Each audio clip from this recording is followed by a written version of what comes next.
വയനാട് മുണ്ടക്കയിലും ചൂരൽമലയിലും ഉണ്ടായ വെള്ളപ്പൊക്കം വളരെ ഒരു ദുരന്തവും വിതച്ച ഒന്നായിരുന്നു.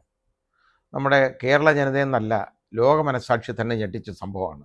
ഒരുപാട് പേര് ജീവനോടെ മണ്ണിനടിയിൽ മൂടപ്പെട്ടു പോയി. ഒരുപാട് ഇവരെ കണ്ടില്ല.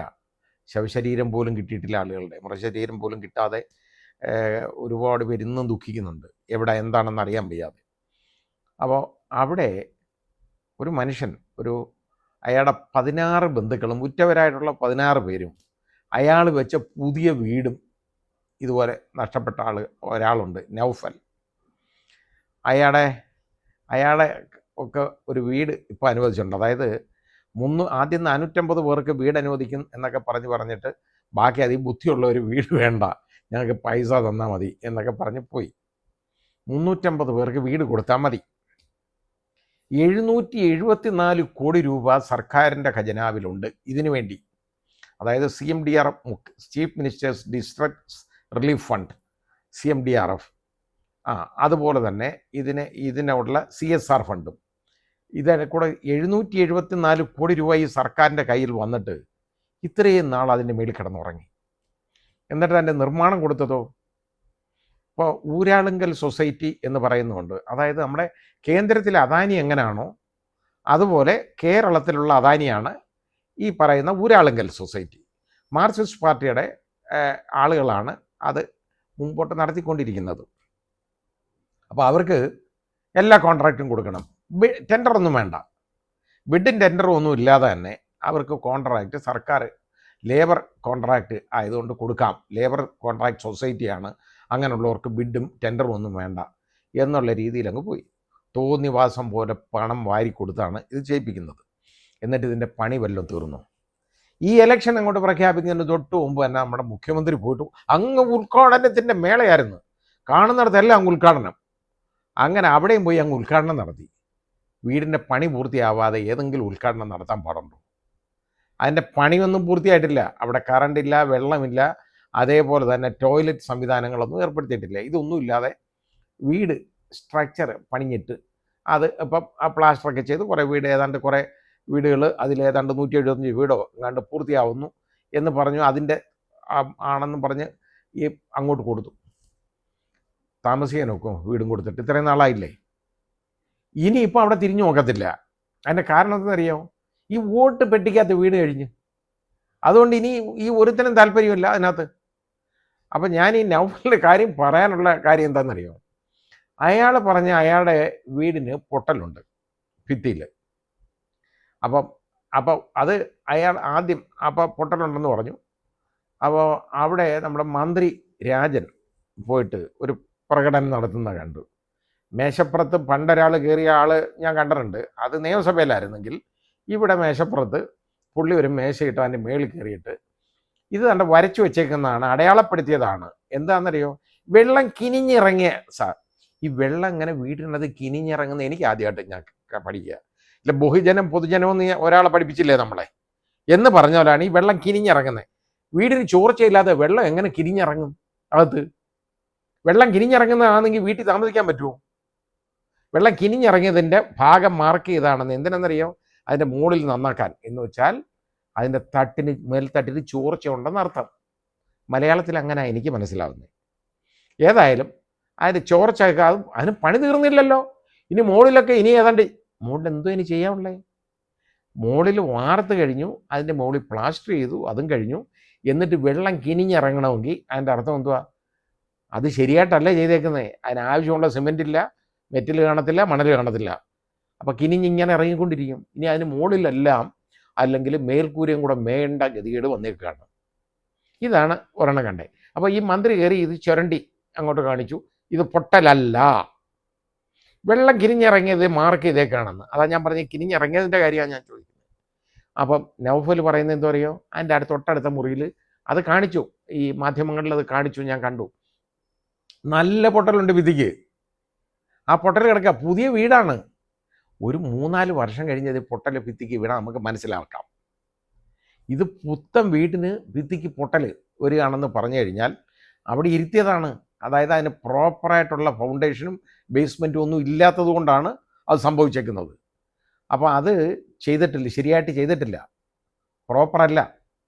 അപ്പോൾ അങ്ങനെയുള്ള അത് അയാൾ വിളിച്ചൊന്ന് പറഞ്ഞു പോയി. പറഞ്ഞതോടുകൂടി അയാളെ സോഷ്യൽ മീഡിയയിൽ അയാളെ സഖാക്കൾ ഇപ്പോഴും അവരുണ്ടെന്നുള്ളതാണ് കേട്ടോ. ആ നമ്മുടെ സൈബർ സഖാക്കൾ അങ്ങ് തെറി പറയുകയാണ്, ഇയാളെ ആക്ഷേപിക്കുക. എന്നിട്ട് ചോദിക്കുന്ന, ഇയാളെ വിളിച്ച് ചോദിക്കുന്നത്, നിനക്ക് ഇത് വേണ്ടെങ്കിൽ പിന്നെ നിനക്ക് വീട് വേണ്ടെങ്കിൽ പിന്നെ നീ വേറെ പോവും എന്നൊക്കെയാണ് പറയുന്നത് മൊത്തം. ആ നിനക്ക് ഈ വീട് വേണ്ടെങ്കിൽ എടുക്കണ്ട എന്ന് പറഞ്ഞാൽ ഇത് ഏതാണ്ട് യവന്മാർ കൊടുത്തു വരികയാണ് പറയുന്നത്. CPM കൊടുത്തതുമാതിരിയായി ഈ വീട്ടിന് ഈ സഹാക്കൾ ചീത്ത പറയുന്നത്. CPMൻ്റെ കാശൊന്നും അല്ല, നിങ്ങൾ ആദ്യം മനസ്സിലാക്കണം. ഇത് ദുരിതാശ്വാസ നിധിയിലേക്ക് കിട്ടിയേക്കുന്ന പണമാണ്, അതുപോലെ CSR ഫണ്ടിൽ നിന്നും കൊടുത്തേക്കുന്ന പണമാണ്, പൊതുജനങ്ങളുടെ പണമാണ്. അല്ലാതെ നീ ഒന്നും വീട്ടിൽ നിന്നൊന്നും കൊണ്ടുവന്ന പണമൊന്നും അല്ലത്. ഒരാൾക്ക് വീടുണ്ട, നിനക്ക് വീട് വേണ്ടെങ്കിൽ നീ പൊക്കോളാൻ അയാളടുത്ത് പറയുക. ഇതാണ് കാര്യം. ഇത്രയും സങ്കടമുണ്ടായ ഒരു മനുഷ്യൻ്റെ അടുത്ത് പറയേണ്ട വർത്തമാനമാണ്. സഖാക്കൾ ഇത് തന്നെ പറയണം. നിങ്ങളുടെയൊക്കെ ധാരണ ഇത് CPM ഉണ്ടാക്കി കൊടുത്തതാണെന്ന് അത് ആദ്യം മനസ്സിലാക്കണം. അന്നേരം അതിന് പറയുന്നത് എന്തോന്നറിയോ, ഇത് പറയുമ്പോൾ കോൺഗ്രസ് പണം പിരിച്ച്, കോൺഗ്രസും യൂത്ത് കോൺഗ്രസ്സുകാരും പണം പിരിച്ച് എന്നിട്ട് വീടെന്ത് ഉണ്ടായി, നിനക്ക് ഈ വീട് വേണമെങ്കിൽ അവരുടെ കയ്യിൽ നിന്ന് പോയി വീട് വാങ്ങിച്ചോളാം, കോൺഗ്രസിൻ്റെ കയ്യിൽ നിന്ന്. ഞാൻ പറഞ്ഞില്ലേ, ആര് പണം പിരിച്ചിട്ടും വീട് വെച്ച് കൊടുക്കുന്നില്ലെങ്കിൽ അത് കള്ളത്തരമാണ്. അത് കോൺഗ്രസ് ആയാലും കമ്മ്യൂണിസ്റ്റുകാരായാലും ആരായാലും. ഇപ്പോൾ കോൺഗ്രസ് പിരിച്ച പണമാണല്ലോ ഈ പറയുന്നത്. ആ പണത്തിൻ്റെ ഉത്തരവാദിത്വം അവർ ചെയ്യണം. ജനങ്ങളുടെ അടുത്ത് അതിന് മറുപടി പറയണം. അതിന് ആ വീടുണ്ടാക്കി കൊടുക്കാമെന്ന് പറഞ്ഞാൽ വീടുണ്ടാക്കണം അതിന്. അല്ലെങ്കിൽ ആ പണമെങ്കിലും ജനങ്ങൾക്ക് വീതിച്ചു കൊടുക്കണം അതിന് ആവശ്യത്തിന്. ഇതിപ്പോൾ എന്താണെന്നറിയാം ചെയ്തത്, ഈ പാവങ്ങൾക്ക് ഈ വീട് വെച്ച് കൊടുക്കാമെന്ന് പറഞ്ഞ് ഇത്രയും കോടിക്കണക്കിന് രൂപ വാരി ഊരാളങ്കൽ സൊസൈറ്റിക്ക് കൊടുത്തല്ലോ. ഊരാളങ്കലിന് കൊടുത്താലേ ഇനി തിരിച്ചു വരത്തുള്ളൂ അതിൽ നിന്ന് കാശ്, അതാ കാര്യം. അപ്പോൾ ആ പണമൊക്കെ തിരിച്ചു വന്നോളും. ഈ കൊടുത്ത പണമുണ്ടല്ലോ, ഈ പണം ഇങ്ങനെ കൊടുക്കുന്നതിന് പകരം 350 വീടുകളല്ലേ, ഒരു 350 കോടി രൂപ, 1 കോടി രൂപ ഒരു വീടിന് അയാളുടെ കയ്യിലും കൊടുക്കണം. ഒരു വീടും വെച്ച് അവർ വീടും വെച്ചോളും, അവരെന്തെങ്കിലും ബാക്കി പണം കൊണ്ട് വല്ല ജോലി ഉണ്ടാക്കി അവർ കഴിഞ്ഞോളും. അത് മാത്രം മതിയായിരുന്നു. ഇവരെ ഈ നന്നാക്കാൻ പോയി ഇങ്ങനെ കാര്യങ്ങൾ ഇനി എന്നത്തെ കാലത്തായി ഇവിടെ ടൗൺഷിപ്പൊക്കെ വരാൻ പോകുന്നത്? എന്ന് ഇവരൊക്കെ അന്ന് കാണുമോ? എത്ര കാലം കാത്തിരിക്കണം ടൗൺഷിപ്പ് ഉണ്ടാക്കാൻ? ഇത് ഉണ്ടാക്കുക, മറ്റേത് വരുക, ഇതെല്ലാം ഐഡിയ ഒക്കെ അങ്ങ് ഭയങ്കര വാചകം നീണ്ടടിക്കും. അതിന് അടുത്ത ഇലക്ഷൻ വരണം, കാരണം അടുത്ത ഉദ്ഘാടനം അത് വരണം. അത് വരെ നോക്കിയിരിക്കും. ഏത് രാഷ്ട്രീയ പാർട്ടി ആയാലും ഉള്ള കാര്യമാണ് ഞാൻ പറഞ്ഞത്. ഇതിപ്പോൾ കുറച്ച് കടുത്തു പോയി CPMൻ്റെത്. ഏതായാലും ഇനി ഇപ്പോൾ ഇയാളെ ചീത്ത പറയാം, ആരെയും പറയാം, എന്തും പറയാം. കാര്യം എന്താ, ഇലക്ഷൻ കഴിഞ്ഞു, ഉദ്ഘാടനവും കഴിഞ്ഞു, മതിയായി. കാരണം അവരുടെ ആവശ്യം കഴിഞ്ഞു. ഉദ്ഘാടിച്ചു കഴിഞ്ഞല്ലോ, തീർന്ന്. ഇനി വോട്ട് പെട്ടി വീണ് കഴിഞ്ഞാൽ പിന്നെ നീ പോടാവില്ലേ എന്ന് പറയാം. അതാ പാലം കടക്കുവോളം നാരായണ, പാലം കടന്നു കഴിഞ്ഞാൽ പൂരായണ. ഇതാണ് നടക്കുന്നത്. ഇപ്പോൾ എന്തായാലും ശരി, ഇത് ഞാൻ പറഞ്ഞതുപോലെ ഒരു വീടിന് 1 കോടി രൂപ വെച്ചാൽ കൊടുത്തിരുന്നെങ്കിൽ 350 കോടി, എന്നാൽ 774 കോടി രൂപ ഉണ്ട്. ഇതങ്ങ് കൊടുത്തിരുന്നെങ്കിൽ അവരുടെ കാര്യം നടന്നു പോയേനെ, അവർ രക്ഷപ്പെട്ടു പോയേനെ.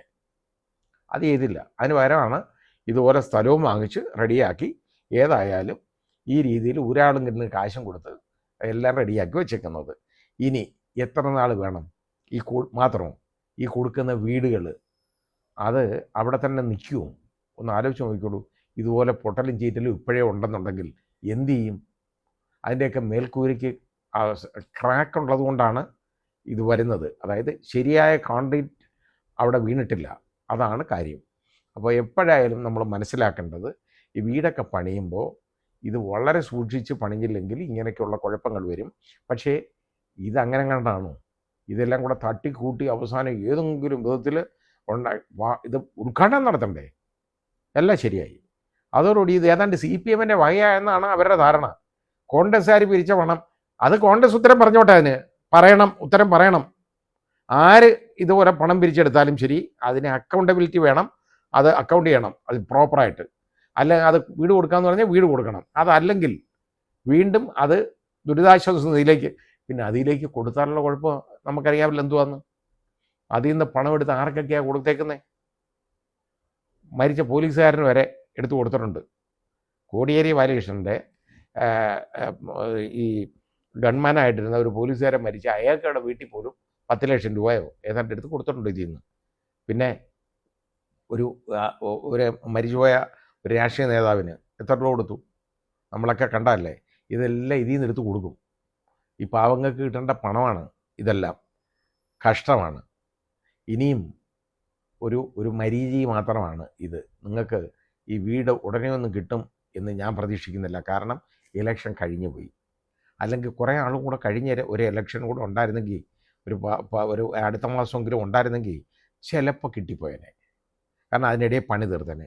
ഇനി ഒരുപാട് കാര്യങ്ങൾ പറയാം. വിദേശ തൊഴിലാളികളില്ല. അത് ഊരാളുങ്കലിൻ്റെ കാര്യമാണ്, നമ്മളറിയേണ്ട കാര്യമുള്ളതല്ല. ഊരാളുങ്കലിന് തൊഴിലാളികളില്ല. അതിവിടെ വന്ന് പശ്ചിമേഷ്യൻ യുദ്ധം വന്ന് അങ്ങനെ പോയി.